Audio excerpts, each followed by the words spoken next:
Hi friends, എല്ലാവർക്കും എൻ്റെ നമസ്കാരം. അപ്പോൾ നമ്മൾ വീണ്ടും കുറച്ച് ക്വസ്റ്റ്യൻസൊക്കെ ആയിട്ട് വന്നിരിക്കുകയാണ്. HSCയുടെ എക്സാമിൻ്റെ ആ ഒരു പ്രിപ്പറേഷൻ തുടങ്ങിയ സമയത്ത് തന്നെ കുറേയധികം വീഡിയോസും നോട്ടും കാര്യങ്ങളും ഒക്കെ ആയിട്ട് വരണമെന്ന് വിചാരിച്ചതാണ്. ചില പേഴ്സണലായിട്ടുള്ള ചില കാര്യങ്ങൾ കൊണ്ടും ഹെൽത്ത് ഇഷ്യൂസൊക്കെ കൊണ്ടും അതിനൊന്നും സാധിച്ചില്ല.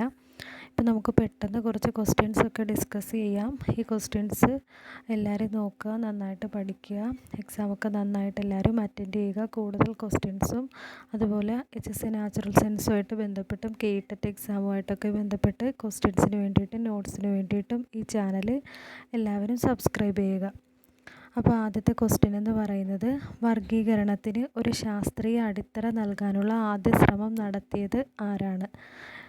Option A Carl Linnaeus, option B John Ray, option C Theophrastus, option D Aristotle. ഉത്തരം വരുന്നത് ഓപ്ഷൻ ഡി അരിസ്റ്റോട്ടിലാണ്. അടുത്ത ചോദ്യമാണ്, ആർത്രോപോഡുകളുടെ പുറന്തോട് നിർമ്മിച്ചിരിക്കുന്നത് എന്തുകൊണ്ടാണ്? Option A chitin, option B cellulose, option C inulin, option D glycogen. ഉത്തരം വരുന്നത് ഓപ്ഷൻ എ കൈറ്റിൻ ആണ്. മൂന്നാമത്തെ ചോദ്യമാണ്, സസ്യങ്ങളും ജന്തുക്കളും തമ്മിലുള്ള പരിണാമത്തിൻ്റെ കണ്ണി. ഓപ്ഷൻ എ പ്രോട്ടിസ്റ്റുകൾ, option B monerans, option C fungi, option D algae. ഉത്തരം വരുന്നത് ഓപ്ഷൻ എ പ്രോട്ടിസ്റ്റുകളാണ്. നാലാമത്തെ ചോദ്യമാണ്, സീലോമിക ജീവികൾ ഏതാണ്? Option A annelida, option B Mollusca, option C ash helminthes, option D platy helminthes. ഉത്തരം വരുന്നത് ഓപ്ഷൻ ഡി പ്ലാറ്റി ഹെൽമിന്തസുകളാണ്. താഴെ തന്നിരിക്കുന്നവയിൽ ട്രിപ്ലോബ്ലാസ്റ്റിക് ജന്തുക്കൾ ഏതാണ്? Option A platyhelminthes, option B sponge, option C coelenterata, option D ഇവ മൂന്നും. ഉത്തരം വരുന്നത് ഓപ്ഷൻ എ പ്ലാറ്റി ഹെൽമിന്തസുകളാണ്.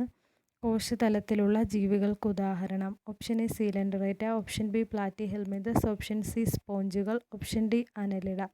ഉത്തരം വരുന്നത് ഓപ്ഷൻ സി ആണ്. സ്പോഞ്ചുകളാണ് ഉത്തരം വരുന്നത്. അടുത്ത ചോദ്യമാണ്, പരിണാമ ജീവശാസ്ത്രത്തിൽ ഇന്ന് നിലനിൽക്കുന്ന സ്പീഷീസ് വൈവിധ്യത്തിൻ്റെ ഉൽപ്പത്തി മുഖ്യ പ്രശ്നമായി ഉയർത്തിക്കൊണ്ടുവന്ന ശാസ്ത്രജ്ഞൻ ആരാണ്? Option A Charles Darwin, option B Ernst Mayr, option C William B Provine, option D John C Mitchell. ഉത്തരം വരുന്നത് ഓപ്ഷൻ ബി ഏണസ്റ്റ് മേയർ ആണ്. അടുത്ത ചോദ്യമാണ്, ഒരു ശാസ്ത്രനാമത്തിൻ്റെ ആദ്യ വാക്ക് എന്തിനെയാണ് പ്രതിനിധാനം ചെയ്യുന്നത്? Option A species, option B genus, option C order, option D family. അപ്പോൾ പ്രതിനിധാനം ചെയ്യുന്നത് ഓപ്ഷൻ ബി ജീനസിനെയാണ്. അടുത്ത ചോദ്യമാണ്, വർഗീകരണ ശാസ്ത്രത്തിൻ്റെ അടിസ്ഥാന പ്രക്രിയകളിൽ പെടാത്തത് ഏതാണ്? ഓപ്ഷൻ എ സ്വഭാവ സവിശേഷത വർണ്ണിക്കൽ, ഓപ്ഷൻ ബി തിരിച്ചറിയൽ, ഓപ്ഷൻ സി നാമകരണം, ഓപ്ഷൻ ഡി പ്രവചനം. ഉത്തരം വരുന്നത് ഓപ്ഷൻ ഡി പ്രവചനമാണ്. വർഗീകരണ ശാസ്ത്രത്തിൻ്റെ അടിസ്ഥാന പ്രക്രിയകളിൽ ഉൾപ്പെടാത്തത് പ്രവചനമാണ്. അടുത്ത ചോദ്യമാണ്, ലിപ്പിഡുകളുടെ സംശ്ലേഷണം നടത്തുന്ന പ്രധാന കോശാംഗം ഏതാണ്?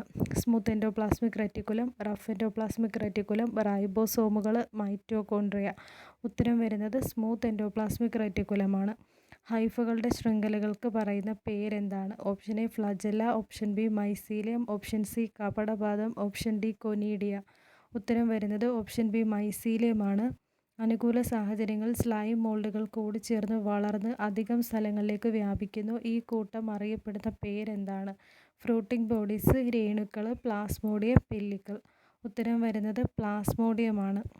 അടുത്ത ചോദ്യമാണ്, വൈറോയിഡുകളെ ആദ്യമായി തിരിച്ചറിഞ്ഞ ശാസ്ത്രജ്ഞൻ? Option A Gurdev Khush, option B J Lawrence Lush, option C Theo Diener, option D Karl Maramorosch. ഉത്തരം വരുന്നത് ഓപ്ഷൻ സി ടിയോ ഡൈനർ ആണ്.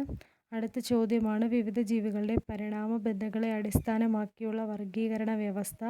Option A numerical taxonomy, option B കൃത്രിമ വർഗീകരണം, option C cyto taxonomy, option D phylogenetic വർഗീകരണം. ഉത്തരം വരുന്നത് phylogenetic വർഗീകരണം എന്നതാണ്. അടുത്ത ചോദ്യമാണ്, നിരീക്ഷണ വിധേയമായ എല്ലാ സവിശേഷതകളെയും അടിസ്ഥാനമാക്കിയുള്ള വർഗീകരണം? Option A numerical taxonomy, option B phylogenetic വർഗീകരണം, option C cyto taxonomy, option D chemo taxonomy. ഉത്തരം വരുന്നത് ഓപ്ഷൻ എ ന്യൂമറിക്കൽ ടാക്സോണമിയാണ്. നിരീക്ഷണ വിധേയമായ എല്ലാ സവിശേഷതകളെയും അടിസ്ഥാനമാക്കിയുള്ള വർഗീകരണം. ആൽഗകളിൽ നിന്ന് ലഭിക്കുന്ന ഹൈഡ്രോകൊളോയിഡ്സിന് ഉദാഹരണം? ഓപ്ഷൻസ് എന്ന് പറയുന്നത് അഗാർ, കാര, കാരോട്ടിനോയിഡ്സ്, കെരാജിൻ. ഉത്തരം വരുന്നത് കെരാജിനാണ്. Thank you.